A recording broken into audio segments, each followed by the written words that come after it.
အားလုံးပဲမင်္ဂလာပါကျွန်တော်ကတော့ဒီနေ့ဒီ terminal ဆိုပါတော့ဒီကွန်ပျူတာတွေကလိုမျိုးကျွန်တော်ဒီကာလီဒီ root တို့ဘာလို့ဒီလိုမျိုးတင်ပြီးတော့သုံးလို့ရအောင်ပေါ့နော် sudo ရဲလို့ရအောင်ကျွန်တော်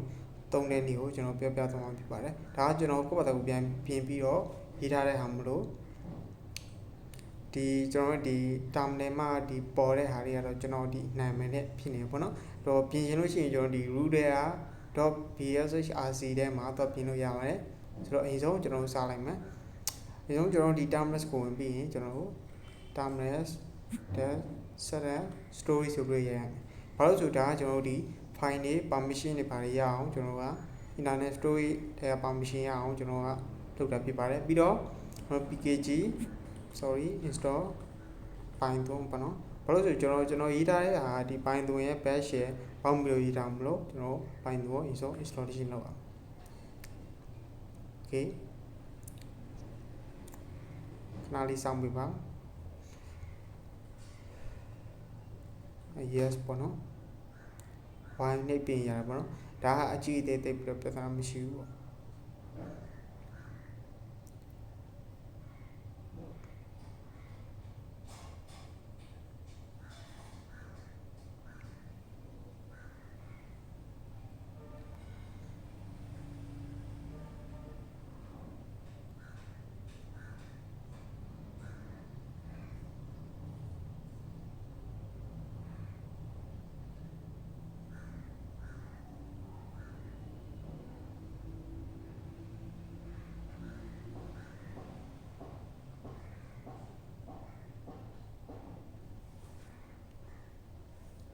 โอเคပြီးရင်ကျွန်တော်တို့အရင်ဆုံးဒါတင်ပြီးကျွန်တော်တို့က py install col လို့က ama ဆိုပြီးတော့ရုံတင်ရမယ်โอเคပြီးမှကျွန်တော်တို့ git တင်ရမှာဘာလို့ဆိုတော့ကျွန်တော်ရဲ့ဒီ git link ကိုကျွန်တော်ကလုံးလုံးအောင်ဆိုတော့เนาะ pkg install git ပေါ့နော် yes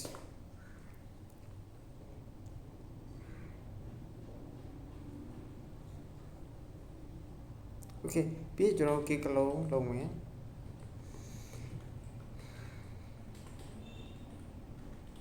git.com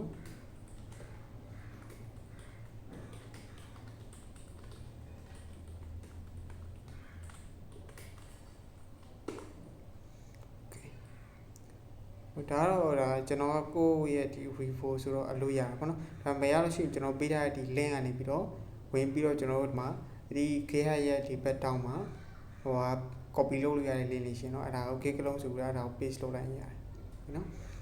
ls ကိုကြည့်လိုက်ရင်ဒီမှာကျွန်တော် LinuxInTermuxနဲ့ story ဆိုပြီးတော့ဒီဘက် story ဆိုတာကျွန်တော်ဒီ internet story ပြောမှာเนาะဆိုတော့ကျွန်တော်က dcd LinuxInTermux တဲ့တော့မယ်ပြီးတော့ ls ကိုကြည့်လိုက်ရင်ဒီမှာကျွန်တော်kali.sh ရဲ့ LinuxInTermux.py တော့ remove kali.sh ဆိုပြီးတော့တွေ့တယ်ပေါ့နော်ဆိုတော့ဒီဆုံး python LinuxInTermux okay ဆိုတော့ installation လုပ်မှာဆိုတော့ကျွန်တော်1ကိုယူမယ်နော်ပြီး enter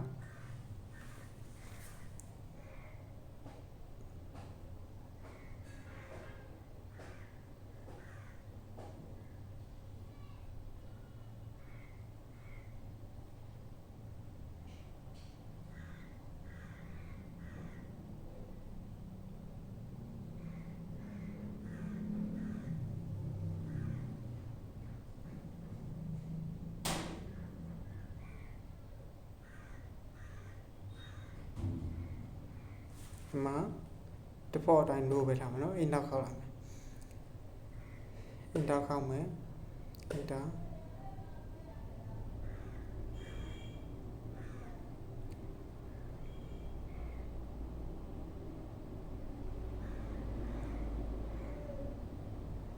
okay ဒီနေရာမှာကျွန်တော်ခဏလေးစောင့်မှာပေါ့နော်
okay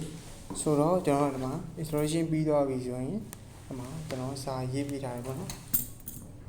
ကျွန်တော်ဒီပထမဆုံး installation လုပ်ပြီးရင်တော့ sudo ဘာလို့ရိုက်လို့ရမှာမဟုတ်ဘူးเนาะအဲ့တော့ sudo ဘာလို့ရိုက်ရှင်လဲဆိုရင်ကျွန်တော်ပြောထားသလိုအပေါ်ဆုံးက bash sudo.sh ကိုကျွန်တော်ရိုက်ပြီပေါ့နော်sudo ရအောင်เนาะဆိုရင် bash sudo okay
okay sudo okay ရပြီနော် line coffee okay ရ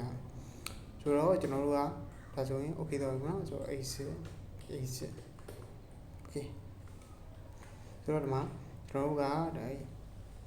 ls ခောက်ကြည့်လိုက်မယ်ဆိုရင်ကျွန်တော်တို့ဒီမှာ kali.cli ရဲ့ kali.cli.sh ပေါ့နော် kali-tmp ဆိုတဲ့ folder လေးသုံးပေါ်လာပေါ့နော်ဒီအလဲကအစိမ်းအောင်ကျွန်တော်ဒီ bash ပိုင်းဆိုတော့เนาะ okay ကျွန်တော်ခုနကလိုမျိုးသွားချင်တယ်ဆိုရင် bash kali cli.sh ဆိုပြီးသွားလို့ရဆိုတော့ဒါကတော်တော်လေးရှင်းတယ်ပေါ့နော်ရှင်းတယ်ဆိုရင်ကျွန်တော်တို့တူအောင်ကျွန်တော်လုပ်လို့ရဆိုရင်ကျွန်တော်ဒီ terminal ပေါ့နော်ကျွန်တော် kali ဆိုပြီးတော့ရိုက်တာနဲ့ကျွန်တော်ခုနကလိုမျိုး bash kali.cli.sh ဆိုပြီးတော့တခါတည်းဝင်သွားအောင်ကျွန်တော်လုပ်လို့ရတယ်เนาะအခုကျွန်တော်မရအောင်เนาะ kali ဆို okay ဆိုတော့အရင်ဆုံးဒီနေရာရဲ့ directory ကိုကြည့်เนาะဆိုတော့ data con.terminal ပြီးတော့ file home ထဲက LinuxInTermux okay เนาะဆိုတော့ကျွန်တော်တို့ကဒီမှာဘယ်ထဲသွားရမလဲဆိုတော့ USR ထဲက bin ထဲမှာပေါ့เนาะ file လေးတစ်ခုစောက်အောင်အဲ့ဒီ file ထဲမှာကျွန်တော်တို့ bash ကျွန်တော်ဒီအခုရောက်နေတဲ့ directory ထဲကဒီ kali.cli.sh ကိုခေါ်ပြီးတော့သုံးအောင်ပေါ့နော်။ okay အဲ့တော့ကျွန်တော်cd sorry okay နားလို့ရှိရင်နော် okay cd ကျွန်တော်ဘယ်သွားမလဲဆိုရင် data con.terminal file usr bin okay နော်အမှာ touch star ဆိုပြီးတော့ကျွန်တော်ဘာလုပ်ရှင်လဲပေါ့နော်kali လို့ရေးမှာမဟုတ် linux လို့ရေးမှာပြနော်ကျွန်တော် linux လို့ပြdash line us okay နော်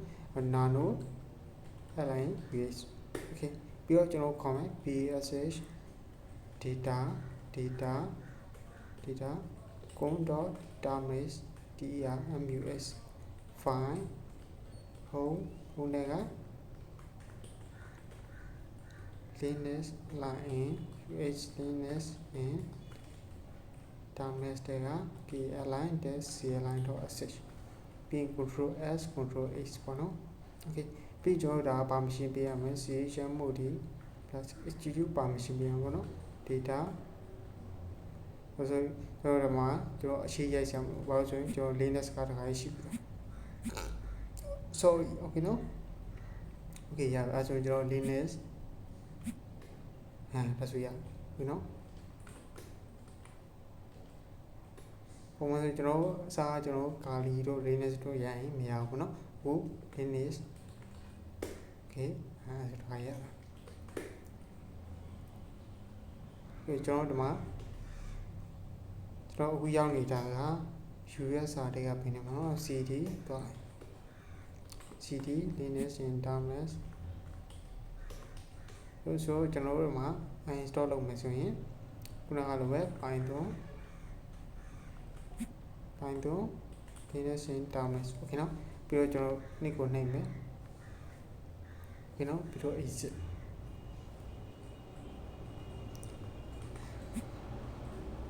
CLE โอเคနော်အဲဆိုရင်ကျွန်တော်တို့မှာခုနကရှိတဲ့ folder တွေမရှိတော့ဘူးနော်โอเคဒါဆိုတော့ကျွန်တော်ရဲ့ဒီ Kali Linux ဘာကိုဒီ Termux မှာပေါ့နော်သုံးတဲ့ဟာလေးကိုရမယ်လို့ထင်ပါတယ်ကျေးဇူးတင်ပါတယ်ခင်ဗျာ